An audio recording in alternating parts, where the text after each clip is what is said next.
I forgot my phone on the table after a family dinner, and that small mistake was the last ordinary thing I did before my life split cleanly in two.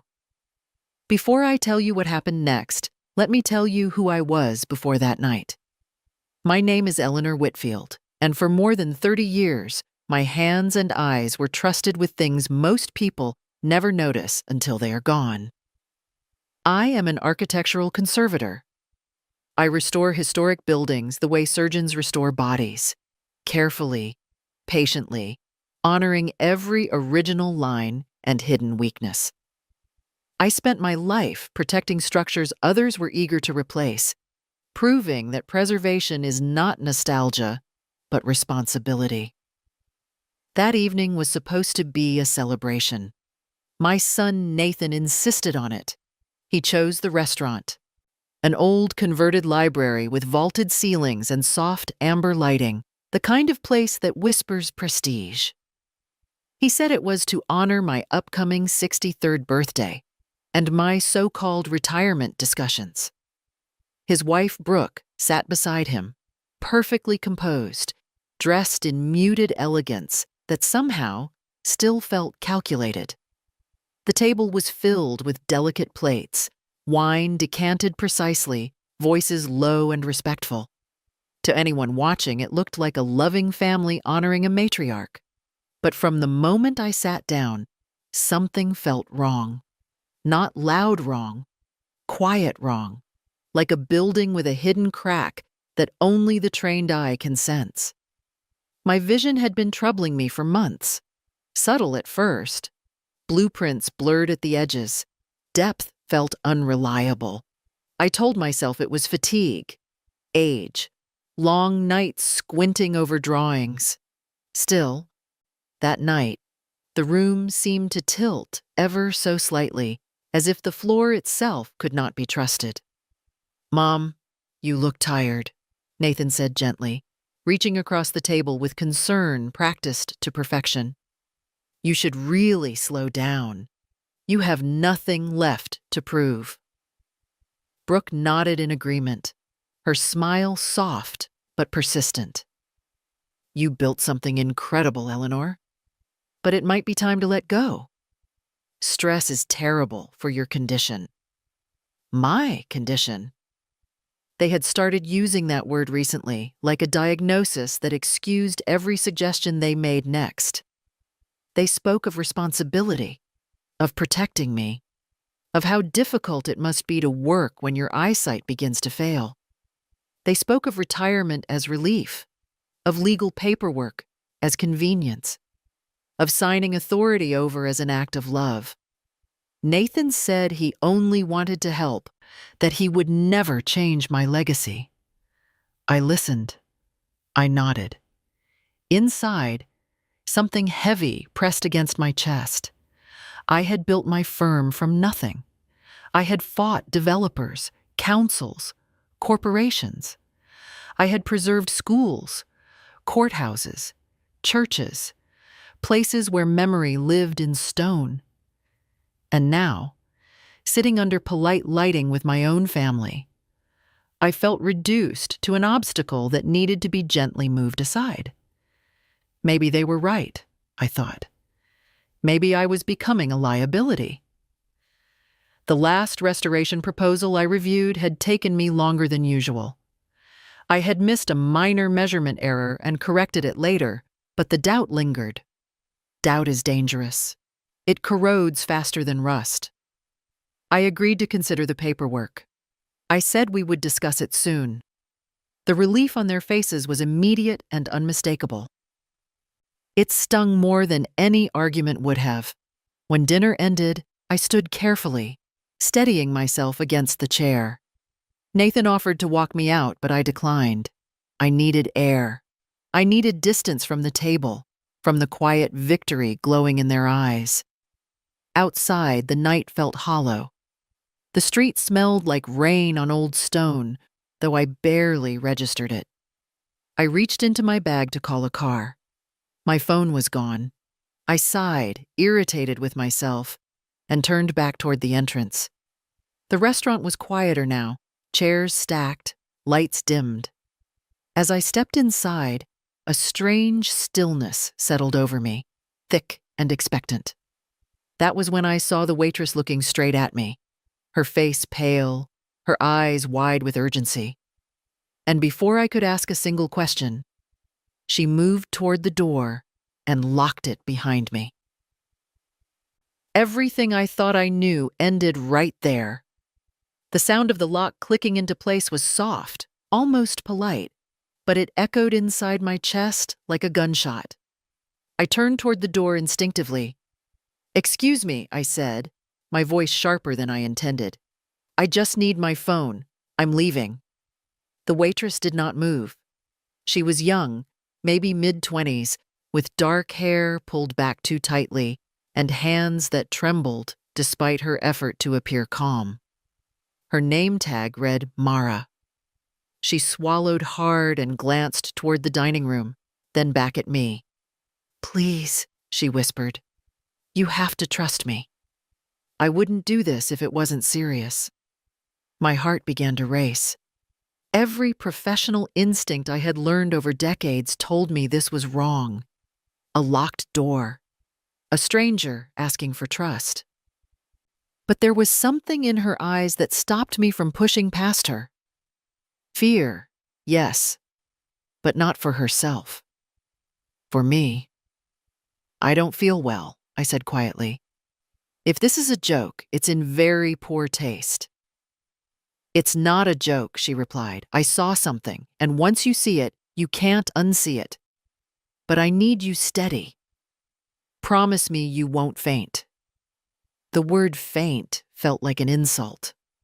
Still, the room swayed slightly, as if to mock my pride. I nodded once. Mara led me quickly through a narrow corridor behind the bar, past shelves of glassware and linen carts, into a small staff room that smelled faintly of detergent and burnt coffee. Against one wall stood a desk with a security monitor glowing dimly. She closed the door behind us and lowered her voice even further. "This camera covers your table, the one above." I wasn't supposed to look, but I did. Because something felt wrong. She tapped the keyboard, the screen flickered, then settled into grainy black and white footage. I recognized the angle instantly. It was us. My table. My dinner. The timestamp read 23 minutes earlier. I watched myself stand up from the chair, adjust my jacket, and walk out of frame toward the restroom. My posture looked older than I felt, slightly unsteady, vulnerable. My throat tightened. Then the moment I had left the frame, everything changed. Nathan leaned back in his chair. The warmth drained from his face like water down a sink. He scanned the room quickly, not with concern but calculation. Brooke shifted closer to him, angling her body to block the table from view. My son reached into the inside pocket of his jacket. I leaned forward without realizing it. He pulled out a small vial, clear, slim, not something you'd mistake for medication. He twisted the cap with practiced ease and tilted it over my wine glass. "Just a few drops. Efficient. Careful." Brooke laughed, not loudly, just enough to show pleasure. My breath caught. My fingers dug into the edge of the desk to keep myself upright. On the screen, Nathan slid the vial back into his pocket and lifted my glass slightly, swirling it, as if admiring the color. He said something. Mara reached forward and turned on the audio. "She thinks it's age," Nathan's voice said, casual and amused. "The doctors say stress. Perfect cover." Brooke snorted softly. "How long until she can't see straight at all?" "Couple more weeks if she keeps drinking it," he replied. "Then she'll sign anything." I felt the room fold inward. My ears rang. My knees buckled, and I sank down onto the cold linoleum floor, my back against the cabinet, my breath coming in short, broken gasps. My son. My child. The boy whose homework I checked by lamplight, whose hands I held crossing busy streets. On the screen, Nathan mimicked a tremor, exaggerating it, mocking my unsteady hands. Brooke wiped tears of laughter from her eyes. They were not worried about me. They were enjoying my collapse. Mara dropped to her knees beside me, her voice shaking. "I'm so sorry. I didn't know who you were at first. But no one deserves this." I couldn't answer. I couldn't scream. I could only stare at the screen as the truth carved itself into me, clean and irreversible. The dinner had never been a celebration. It had been a rehearsal for my erasure. For a long moment, I stayed on the floor, my back pressed against the cold metal cabinet, my breath shallow and uneven. The image on the screen had burned itself into my mind, replaying over and over without mercy. Betrayal has weight. It presses down on your chest until every breath feels borrowed. Mara knelt beside me, unsure whether to touch me or not. Her hands hovered in the air, trembling almost as much as mine had been at the table. "I should call someone," she said softly. "An ambulance. Or the police." "No." The word came out sharper than I expected. I closed my eyes and forced my breathing to slow. Not yet. I needed my mind clear. Panic would only give my son exactly what he wanted. Mara hesitated. I saw conflict flicker across her face, but she nodded. "I think you should know something," she said quietly. "My father works in industrial safety, chemical exposure cases. I grew up hearing about substances that don't kill you, but make you weak, make you doubt yourself." That caught my attention. I opened my eyes and looked at her properly for the first time. She wasn't just frightened. She was certain. When I saw him pour it, she continued. I recognized the way he handled it. Too confident. That's not medicine. And it's not random. It's calculated. The room stopped spinning. Calculated. That word mattered. For months, my eyesight had been failing in patterns, not chaos. Worse at certain times of day. Worse after meals I shared with Nathan. Slight improvement when I traveled alone for work. I had blamed stress, fatigue, age. But age does not follow schedules. Poison does. A strange calm crept in, cold and focused. Like the moment before a difficult restoration when you finally identify the source of structural failure. Once you see the crack, the fear changes shape.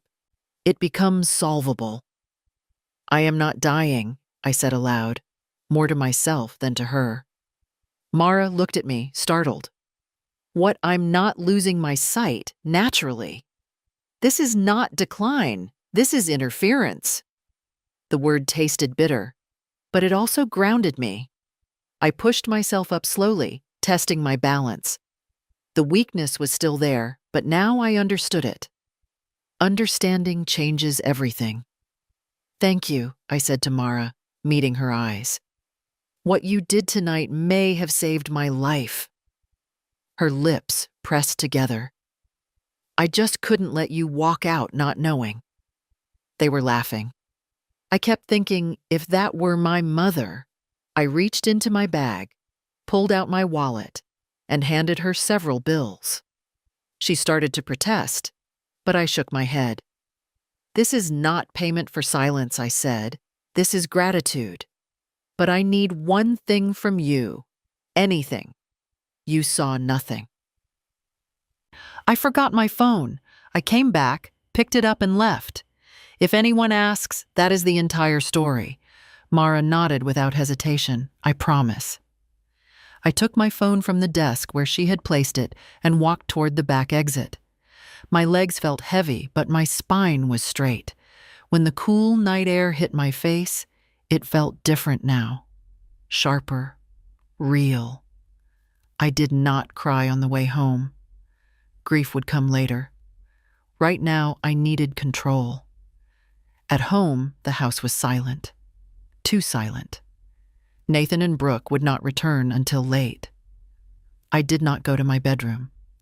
I went to my studio, the room where I kept my earliest drawings and tools, where every surface carried the weight of memory and precision. I sat at my drafting table and stared at my hands.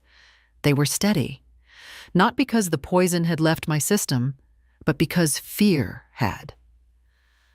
They thought they were dismantling me. In truth, they had done something far more dangerous. They had awakened me. And for the first time since my vision began to blur, I understood with perfect clarity that my greatest threat was no longer time. It was trust.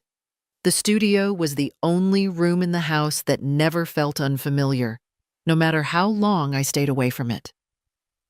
Even in the dim light of early morning, it welcomed me with a quiet honesty the rest of the world lacked. Drafting tables stood exactly where I had left them. Rolled plans rested in their slots. Shelves of notebooks and glass slides lined the walls, each one labeled in my own careful hand. This room had never lied to me. I locked the door behind me and turned on the overhead lamp. Its white light cut through the shadows and settled over the table like a surgeon preparing for an incision. Whatever my son had put into my body, it had come from a place of calculation, which meant it would leave traces. At the bottom of my bag, wrapped in a napkin, was the wine glass coaster I had absent-mindedly taken from the restaurant. A faint red stain marked its edge where the glass had sweated. I placed it gently on the table as if it were evidence in a trial. Years ago, before I ever touched historic stone or timber, I had trained in material degradation analysis. Light, pressure, chemicals. Buildings fail for reasons. So do bodies. I retrieved a small, portable optic analyzer from a locked drawer. Old equipment, reliable. I scraped the faint residue from the coaster into a sample slide, added a neutral solvent, and positioned it beneath the lens. My breath slowed as I adjusted the focus. The pattern appeared almost immediately. It was not alcohol alone. There was a secondary compound present, synthetic, structured, deliberately engineered.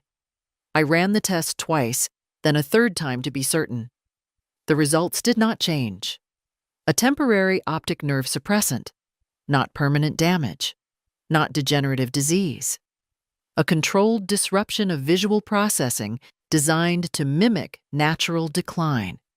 Enough to cause doubt. Enough to erode confidence. Enough to make a woman surrender her life's work willingly. I sat back in my chair, the truth settling over me with chilling clarity.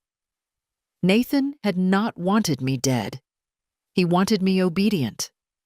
I closed my eyes and let the anger rise, then settle. Rage was a blunt tool. I needed something sharper. If the compound was temporary, that meant timing mattered. Exposure had to be repeated, carefully maintained. And if exposure stopped, recovery would follow, which meant I still had leverage. I checked the clock. 6:30 in the morning, too early to act, too early to confront, but not too early to plan. I picked up my phone and stared at my son's name on the screen. For a moment, I hesitated. Then I pressed call. I let my voice shake when he answered. I let panic seep into every word. "Nathan," I whispered. "I can't see properly this morning. It's worse. Everything feels dim." I tried to read my notes, and I couldn't make sense of them. There was a pause, just long enough to hear his satisfaction, hiding behind concern. "Mom," he said gently, "this is exactly why we talked about stepping back. Stress makes it worse." I swallowed hard, letting my silence speak. "I don't want to fight it anymore," I said. "I don't want to keep pretending I'm fine." Another pause. This one shorter. "We can bring the paperwork today," he said. "No need to wait. You should rest." "Yes," I replied. "Please. Today." I ended the call before he could say anything else. The bait was set. I spent the next hours cleansing my system as best I could. Water from sealed bottles. Plain food. Steam compresses over my eyes the way I had learned long ago to relieve chemical exposure. I did not expect miracles. I needed only enough clarity to execute what came next. Then I moved through the house methodically. I emptied my kitchen of anything Nathan or Brooke had touched during their visits.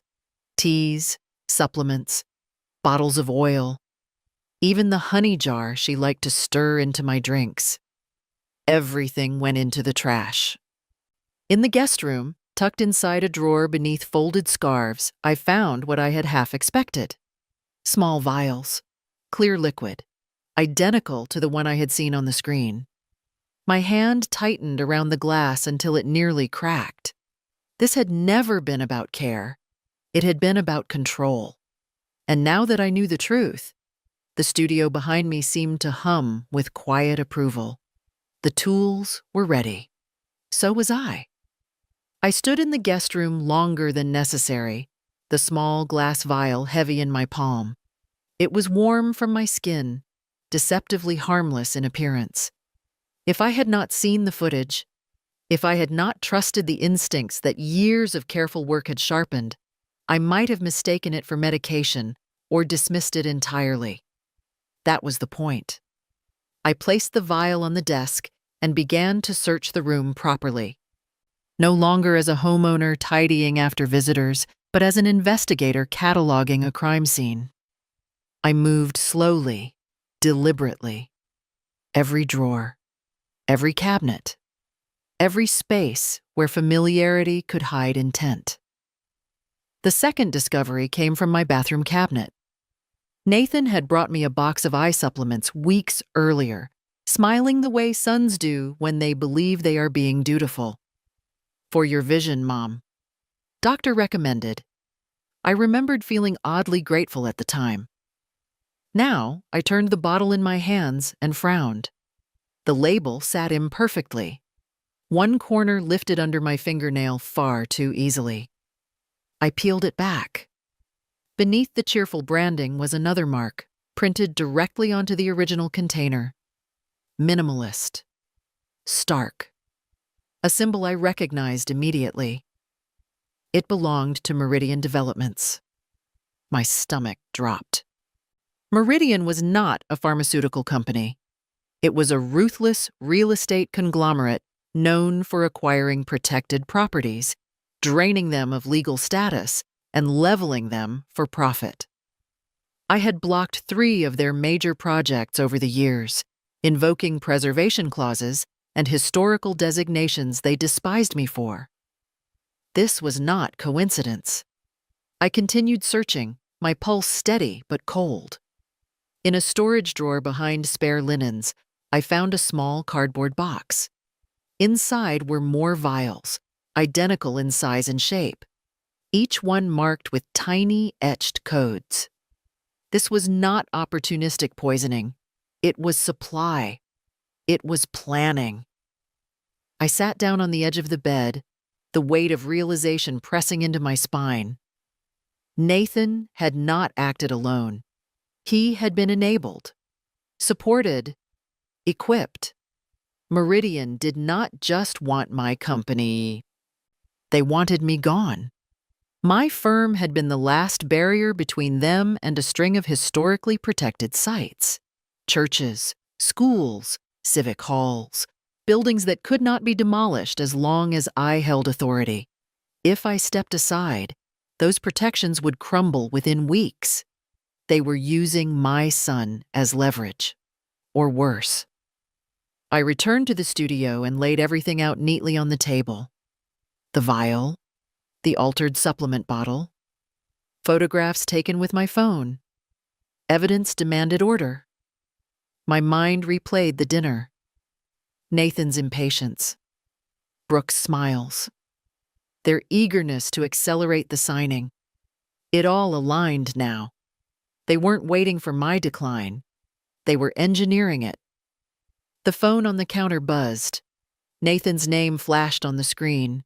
I let it ring once, twice, then answered. "Mom," he said, his voice lighter than it should have been. "Brooke and I will be there around 2. Is that okay?" "Of course," I replied, allowing my voice to soften. "I'll be here. I'm not going anywhere." When the call ended, I allowed myself one long breath. The betrayal was no longer personal alone. It was ideological, ethical. They were not just dismantling me. They were erasing decades of protection, of memory, of care, and they believed I was too weak to stop them.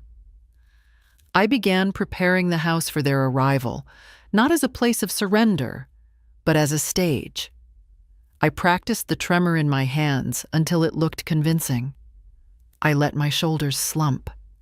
I placed papers in disarray where they would expect confusion. Every movement was deliberate. They wanted a frail woman. I would give them one. And while they watched her fall, they would never notice the ground shifting beneath their feet. The sound of tires crunching against the gravel driveway reached me before the doorbell rang. I was already seated in the living room, wrapped in an old wool shawl, my posture slightly bent, my gaze unfocused. I had chosen this room carefully. It held just enough light to exaggerate weakness, just enough shadow to hide clarity. When Nathan and Brooke entered, they did so with the confidence of people who believed the outcome was inevitable. Nathan carried a leather folder pressed firmly against his side. Brooke followed with a bakery box tied in a neat ribbon, her expression composed and almost celebratory. "Mom," Nathan said loudly, as if volume alone might compensate for empathy. "How are you feeling?" I blinked twice before answering, letting the pause stretch. "Oh, Nathan. You're here already. I must have lost track of time." Brooke stepped closer and set the box on the table. "We brought you something sweet. You should keep your energy up." I leaned forward slightly, squinting at the box, as though trying to identify it by shape alone. "Is that the vanilla cake I like? I can't tell anymore. Everything smells wrong lately."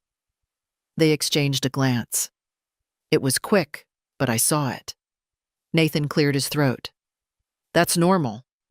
The doctor said distortions happen when the nerves are stressed. It doesn't mean anything serious." I nodded, clinging to the words like a frightened child clings to reassurance. "If you say so. I trust you." That sentence did something to him. I watched his shoulders relax. Trust was the currency he had been waiting to collect. He opened the folder and placed it on the table. "We just want to get this over with so you can rest. You don't need to read everything again. It's all exactly what we discussed." My hand trembled as I reached for the pen. I let it wobble dramatically between my fingers. "Oh dear, I'm so clumsy today." Brooke leaned in, her voice soft and syrupy. "It's okay. Just take your time." I lowered the pen toward the page, then gasped softly as if startled by my own movement. My elbow struck the glass water pitcher sitting beside the papers. It tipped. Water spilled across the documents in a sudden clear flood. Ink bled instantly. Signatures blurred. Official seals warped and dissolved before our eyes. "Oh no!" I cried, standing abruptly and knocking my chair back. "I ruined it. I ruin everything these days." Nathan's face flushed red before he caught himself. For a brief second, anger flared too bright to hide. Then it vanished. "It's fine," he said tightly. "We can print another copy." I shook my head, wringing my hands. "The notary is probably closed now. I'm so sorry. I wanted to do this right." Brooke inhaled sharply, then smiled. "Maybe it's for the best. You shouldn't be rushed." I looked up at them. eyes watery and earnest. The Preservation Council meets in 2 days, doesn't it? That big session you mentioned, where everyone will be there? Nathan hesitated. I could sign it there, I continued. In front of everyone. That way, no one can say you pressured me. Everyone will see I gave you everything willingly. Silence settled between us. Then Nathan nodded slowly. Yes, that makes sense. Public is safer. Relief flickered across Brooke's face. They believed the delay worked in their favor. Nathan stepped outside to take a call, saying he needed air. Brooke sat scrolling on her phone, her attention drifting as soon as I looked away. I rose slowly and shuffled toward the hallway, pretending to head upstairs. Instead, I stopped just short of the landing and turned quietly toward the window overlooking the garden. Nathan's voice carried clearly from the patio. She's worse than we thought, he said, his tone smug. Could barely hold the pen. She'll sign at the council meeting. No problem. A distorted voice answered through the speaker. Good. Once it's done, proceed immediately. Nathan laughed. We won't waste time. The permits will move fast. By the time she realizes anything, it'll all be gone. I stepped back from the window, my heart steady and cold. They thought the performance was over. They had no idea it was just beginning. I did not sleep that night. I sat at the small desk in my bedroom, the lights off, the house silent around me, replaying Nathan's words until they lost all emotion and became pure information. Permits. Immediately. Gone. He was not planning a transition. He was planning an erasure. Just before dawn, I made the call I had been avoiding. Daniel answered on the second ring. Eleanor. He sounded surprised. It's early, I know, I said. I need you to trust me, and I need you now. There was a pause. Then, I'm on my way. Daniel Mercer had been my partner long before Nathan ever showed interest in my work.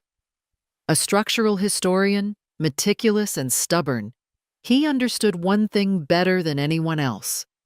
Documents outlive people. If you protect the paper, you protect the truth.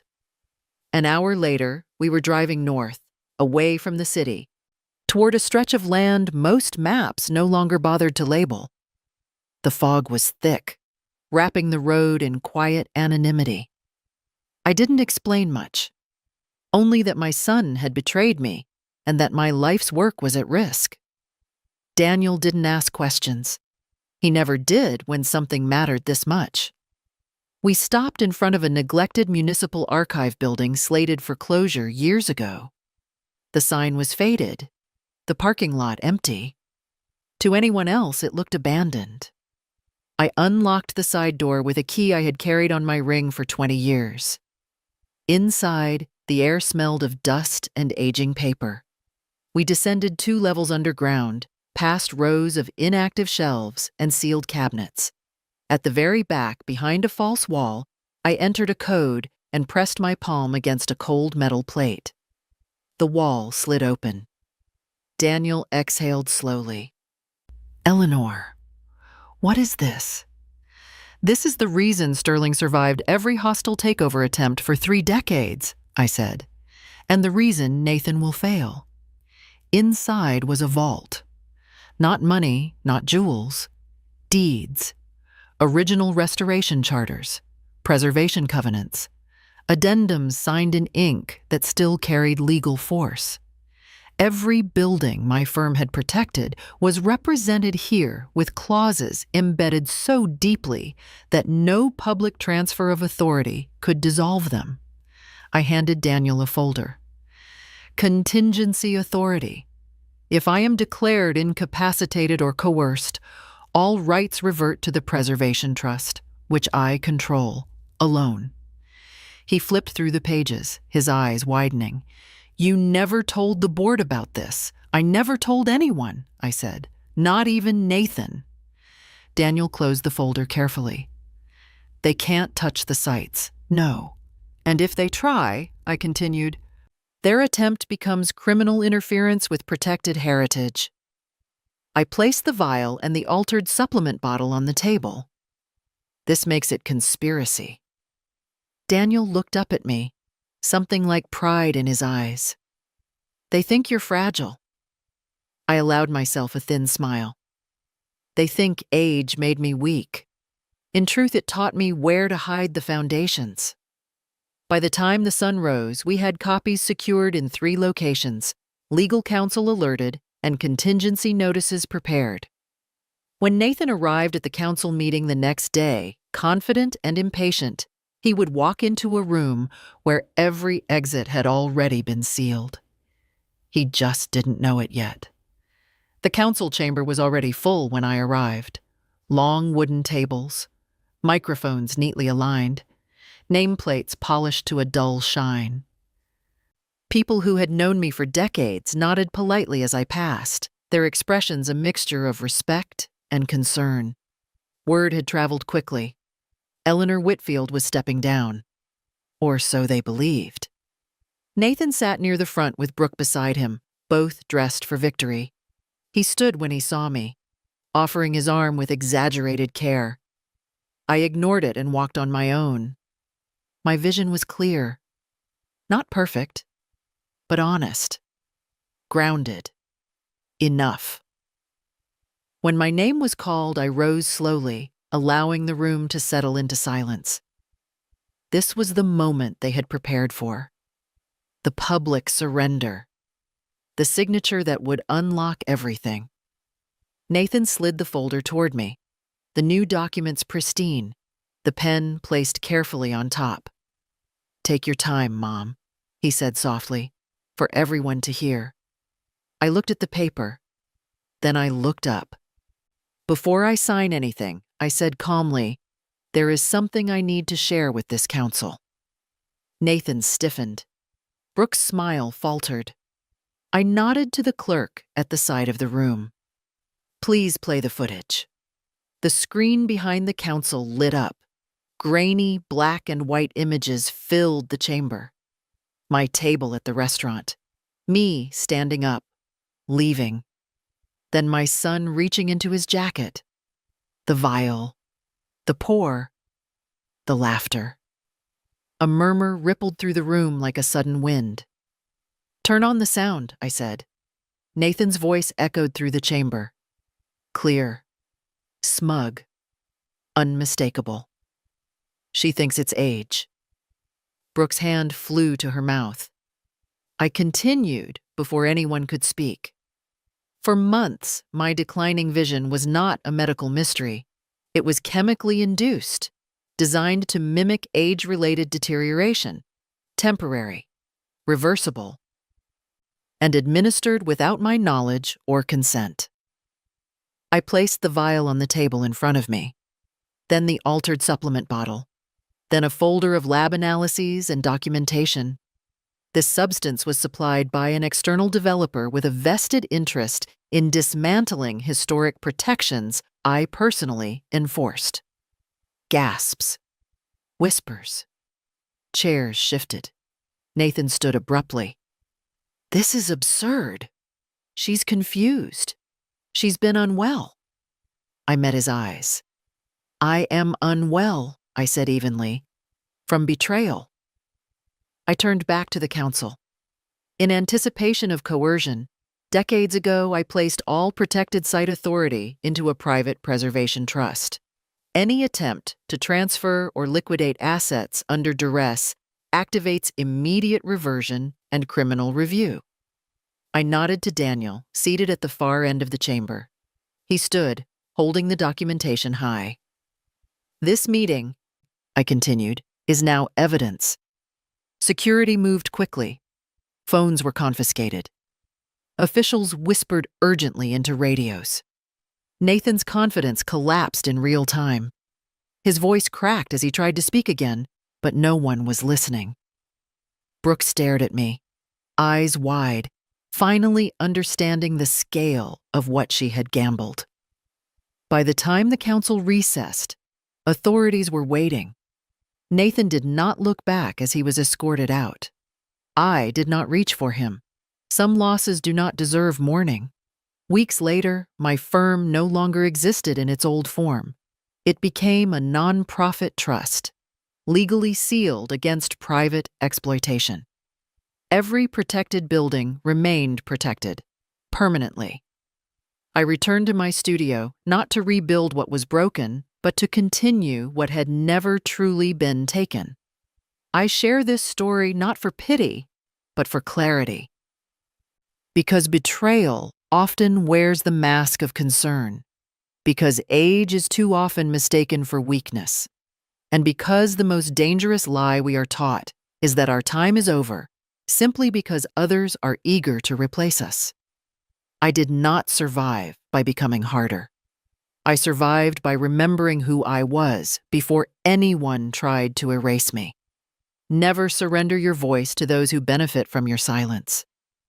Wisdom does not fade with age. And those who rush to claim your legacy often forget one thing: you built it.